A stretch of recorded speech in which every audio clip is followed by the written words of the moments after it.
So Curtis, today we're here, at my personal residence, as the owner of PackGoats.com. I kind of am that guy that helps people to learn both new techniques, old techniques, standards, that sort of thing, and as the president of the North American Pack Goat Association, our group, your group's mission statement is to help educate the people that are in this sport, to not only to help them to be successful, but to help them to coexist with the Forest Service, with the general backpacking community, and then also keeping goats and animals in the environment safe and commingling in a way that we're protecting everybody and being conservation minded. And the North American Pack Goat Association has a list of criteria, some minimum standards, and that will help people in that environment to do that really well. And that's what we're here to talk about today, and I'm really glad that you came. Yes, thank you, Mark. So I'm Curtis. I'm the president of the North American Pack Goat Association. And thank you, Mark, for letting us come to your property to do this. It's cold today, but it feels good to be out here. We've got the goats in the background, and NAPCA wanted to do a training video for education and awareness on all of our best management practices. Best management practices that would make goat packing what I like to refer to as absolutely bulletproof. And that is following the rules of the road, if you will, these best management practices that we've put in place, following them to a T, and using them as a guideline of how to safely pilot goats into the backcountry, and quite frankly, just not have any contact with wildlife. There's great concern about pathogen and disease transmission with our goats, and our testing has clearly showed that they're not carrying these dangerous pathogens. And we'll talk a little bit more about that as we get into this. So let's just brief that real quick. So not only are we conscientious to know that our animals don't have anything, they can't give an animal something they don't have, but as a secondary and even a following layer of protection, we're in control of our goats, and we have particular management practices that we're teaching the pack goat community to follow that will eliminate risk after risk after risk, in terms of eliminating those risks down to being such a low factor that it no longer becomes an issue. So let's dive into the best management practices, and let's literally just provide a list and then go through them individually. So what's number one? So these are real simple. We've got 5 best management practices that we've whittled this down to. Rules of the road, the best way to operate with goats in the backcountry. Right. And the first one is identifying each goat. Okay. And that starts from the time that you bring the goat home, and you contact your local extension office for the state that you live in. I live in Washington, so I call up Millie Chopik, who is the coordinator for that.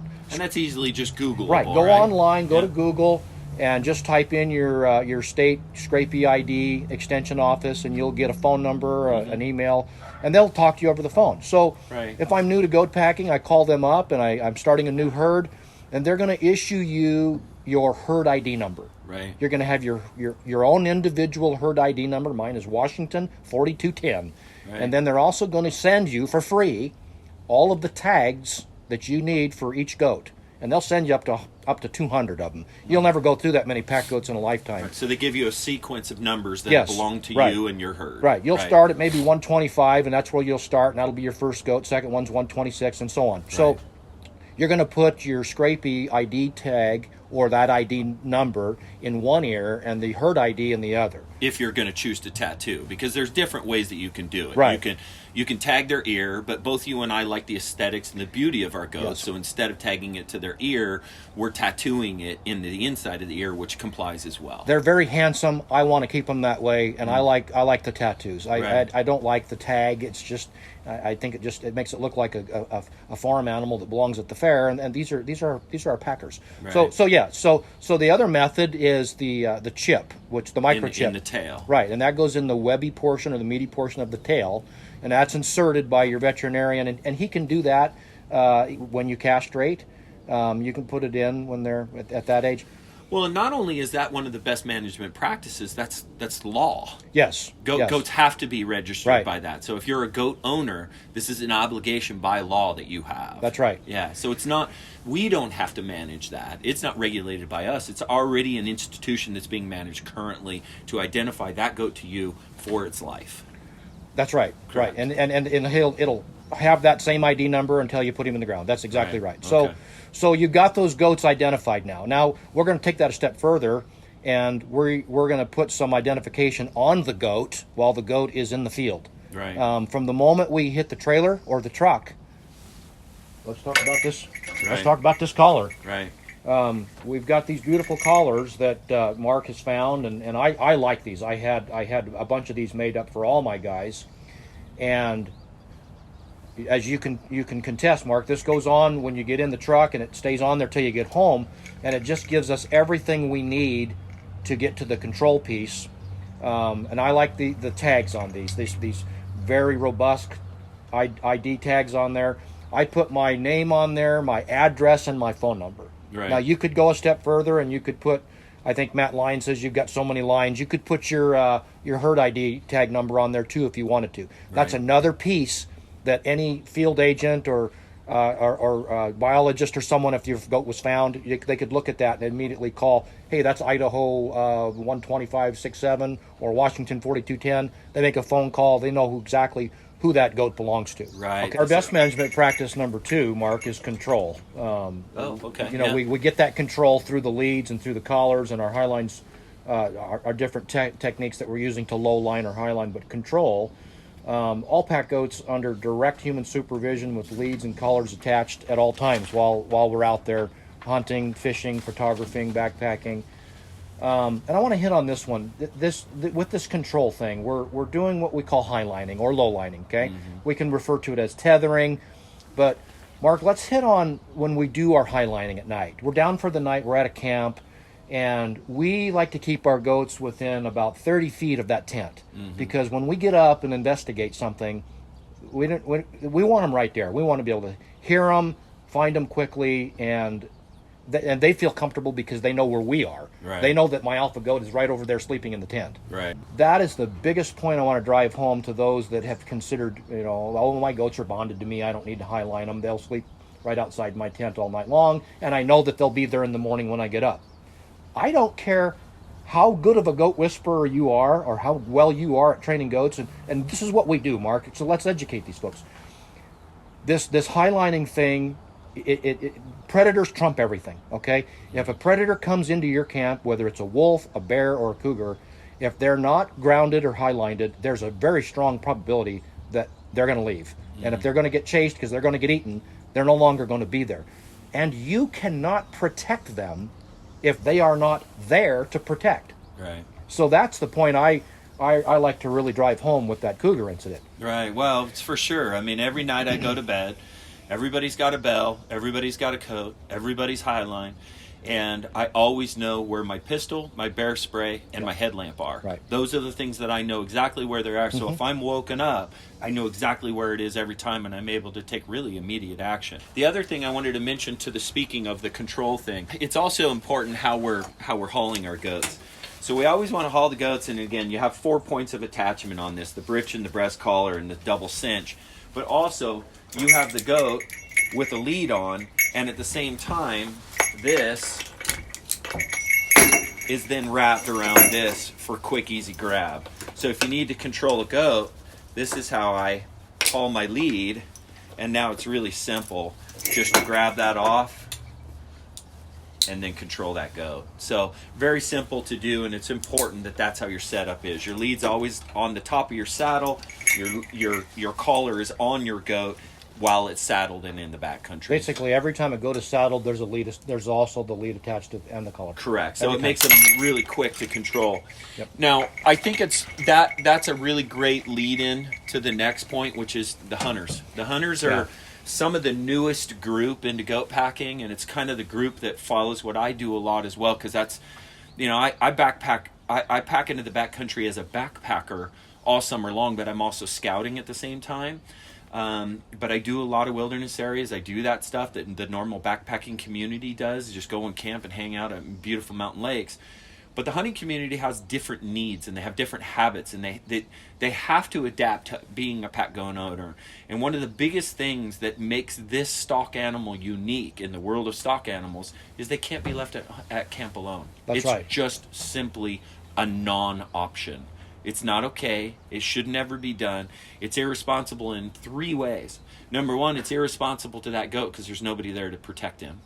It's irresponsible to the environment because if he does get chased off or something happens or whatever, you're not going to be there to see it. Right. And the last thing is it's irresponsible to the goat packing community as a whole. That's right. The goat packing community is counting on these people doing this properly so that none of us are jeopardized in what we love to do by having to try to go get a goat off of sheep range that somebody has irresponsibly taken care of. And so we have all committed in a way that no law can ever make people do things, but we're committed to a passion that we love so much. We'll do whatever it takes to protect that passion, Right. even if that includes following the rules. So our next one is separation. Separation from all wildlife. Okay, we kind of like to refer to that. We've given it a nickname, bulletproof goat packing.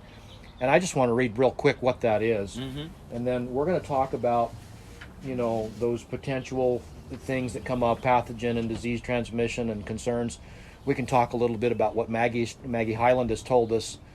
She's finding MOV in some of these other animals, and we'll talk about why it's important for us to keep our goats safe as well. Right. I don't really want my goats to come into contact with bison or caribou or mule deer or whitetails if they're carrying something. Bulletproof goat packing is successfully traveling through the backcountry on public lands, having no contact with wildlife. This includes traversing mountain passes, boulder fields, dense timber, crossing rivers and streams, and safely camping at night in remote areas, tethered, high-lined, or low-lined, to keep complete control of those animals. This also includes supervision over pack goats while hunting, photographing, observing wildlife. Bulletproof goat packing is a combination of goat husbandry, training, proper equipment, the knowledge on how to do that, and an understanding of a conservation-minded approach to goat packing. We do not want our animals to have any contact with wildlife. So, Mark, let's move on to our number 4 best management practice: a lost pack goat. Okay, so if the worst thing were to happen, if we actually lost a goat, let's talk real quick about what NABCA's guidelines are about what to do if that were to happen to you. We're not going to go off too far, but we are talking about and working on looking at some GPS trackers that we might put on goats in the future that would help us just simply look at a cell phone type device, and it would say, hey, he's right over here. Okay, so that technology is coming. But if that wasn't the case and you've got a lost pack goat, the first thing that we want folks to do is, if they have to leave the mountain and go back to their truck, and I don't have one of my guys with me, we need to exhaust every effort to find that goat. Okay? So one of the first things we've got, and visit our website to look at all the best management practices that go into the details on the lost pack goat, but that first phone call is probably going to be to the sheriff's office, because what do people always do when they think they have an emergency of any kind? They call 911, don't they? Right. Okay, yeah. So I brought a little bit of that into that with my 30 years of law enforcement experience, but that's what people do. Well, I need help now, so I need to call the police. So call the sheriff's office, let them know what's going on, and then they will either get you or help you get the numbers for your local fish and game biologist, and you're going to want to get them on board to let them know, and your district ranger know that, hey, I have lost a goat in this area. Well, going and finding a needle in a haystack could be real difficult for someone to come and help you if they don't know, well, what parking lot did you go in at? What was the trail number? How far in did you go? What basin did you last see that goat in? Where were you on the trail when you lost contact with him for the last time? Get that area pinned down to as small as possible. so that when you restart your search, you know where to go back. Right. And others can go back and help you. If you've got to leave and go back to work for 2 weeks and then come back, which we hope wouldn't be the case. Right. But we've made the phone calls, we've given those IDs, we've given that information. Well, I think it's so important to just know that if I was within a multi-hour drive and somebody had a lost goat that was close to me as one of the leaders in this community, I would be getting reserves to help. You go help them. Right? Absolutely. And so for somebody in the Pack Goat community, it's just as simple as going on the Facebook page and say, hey, I need help looking. I bet you have 8 people showing up to your house within an hour, right? You can put together... there's enough of us out there now. Yes. And the other big blessing is a goat that's separated wants to be found. He's looking for you. Right?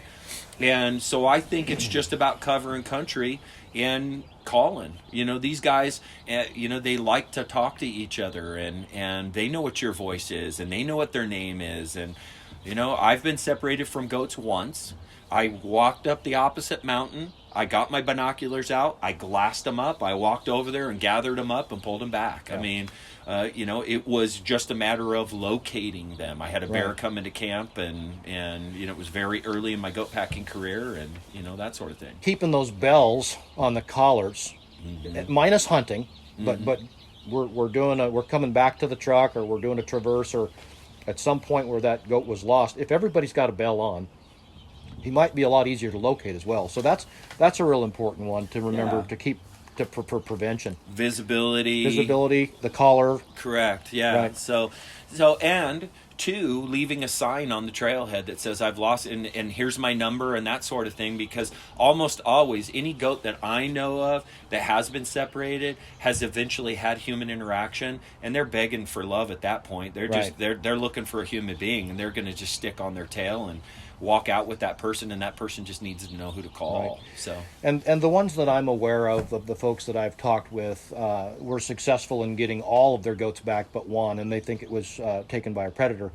But the posting at the trailhead, the names of the goats, a description, a picture if it's available, and then getting that information down to the nearest gas station or convenience store that's 10 miles down the road from where you went in, and putting as much information out there. Well, this is what he looks like. This is his color. This is what he had on. This is what he didn't have on, so that whoever's looking for him knows what they're looking for. And I come along, a few days later, and I'm going to go fishing, and I see this note pinned to a kiosk at a trailhead, and I'm like, wow, somebody lost some goats there. There's a description, and this is what they might look like. And lo and behold, maybe 2 hours in my hike, I find them. Now I know what to do with them. I can bring them back down, and I can make that phone call, because it's either right on the collar or it was on the note that was posted right there at the kiosk or at the trailhead. So all of those items, that list of that checklist is right on our website of what to do if the pack goat is lost. And we could talk about those all day, but they're right there, and it's just a simple steps. It's kind of like organizing a professional search party. This is what we do if we were going to go look for a child. Right. Well, this is what we do. Well, and you and I get called when and if it happens, which is very rare. Yeah, very rare. We'll get a call, and the community is there to help. Mark, our last best management practice that we want to talk about is leave no trace. Leave no trace. We want to be good stewards of the land. We want to be the best at what we do. And I like to use the old phrase, pack it in, pack it out. May no man ever know that you were there. Leave it better than you found it. All those phrases apply here. We want to be, good stewards of the land. And I pack out a lot of garbage for people. I pick stuff up. I get those cans out of the fire pit, and I pack them out. And I use a lot of goats for bird hunting, as you know, for chasing upland birds and ducks too. And I'll pack out shotgun shells and all kinds of things. So it's just we just want to adopt that with our best management practices. NAPCA's going to be putting together a 3x5 or a 3x whatever. We're getting it whittled down to a laminated card. It's going to have all of our best management practices. It'll be a 2-sided laminated card, and we're going to give those out like candy. We're going to mail them out to all of our NAPCA members. We're going to be bringing those to our rendezvous and our conferences and handing them out. We're going to be giving those out with business cards, and we're just going to put it out there so that it starts spreading like wildfire. That's what we want. Right. Well, and two, I think it's important to remember that I call it micro trash, right? Those little teeny pieces Yes. that people tear off the corner of a package that Yeah. you always find in camp. So I pick those up too. And not only do I not put them on the ground, but I pick them up. And learning how to use your fire pit not for a burning of things that won't actually burn, plastics and those kind of things. All those need to be hauled out. And one of the advantages we have in goats is that we have extra. So pack other people's stuff out too, like you said. But one of the things that I think is important as a responsible goat packer that we need to be conscientious of is if our goats happen to paw out of bed, we need to just refill that back in. Yes. It's really Yes. easy to make that 100% unevident with just kicking some of the natural dirt back into that patch. And if they happen to have left a bedded poop pile, pick up the poop and go throw it in the bushes, right? It's really super simple. I've left tons of camps where you cannot tell that I was there because I took an extra 4 minutes to make sure that I cleaned everything up and made everything like it was before I showed up. So I believe goat packers have a responsibility to be better than the public. Yes. Right? Yes. A step above. And I just we owe it to everybody else. We owe it to ourselves. And I don't ever want to hear that somebody didn't take care of a camp and they happen to have pack goats. Right. Right. And just a quick note: pack goats are the lowest impact animal of all of the pack stock animals. Yeah. And you just thought that maybe there was a mule deer there if you didn't know any better. Their right. tracks, their droppings, but taking a few extra minutes to take that branch and spread those pellets and fill in those beds and keeping those high lines away from trees so we're not barking trees out and stuff, and just making it look like we were never there. 1 through 5. The first one is individually identifying each pack goat. We talked about the tags, the collars, the scrapey ID. Number 2 is that total control piece. Just control of the goats at all times. From the moment we leave the property to the trailhead all the way back home. It's complete control at all times. Number 3 is that separation from wildlife. Really, that's the key. What to do, number 4, is the lost pack goat. What to do if that were to happen. I mean, there's no such thing as a perfect world, and accidents do happen. We have accidents every day with motor vehicles. It's just never going to go away. We can prevent so many accidents by just doing these best practices, okay, and keeping that control piece in place, and we won't lose pack goats. And then number 5, the leave no trace. Leave no trace. Let's be better. Let's be good stewards of the land, and make it look better than we found it.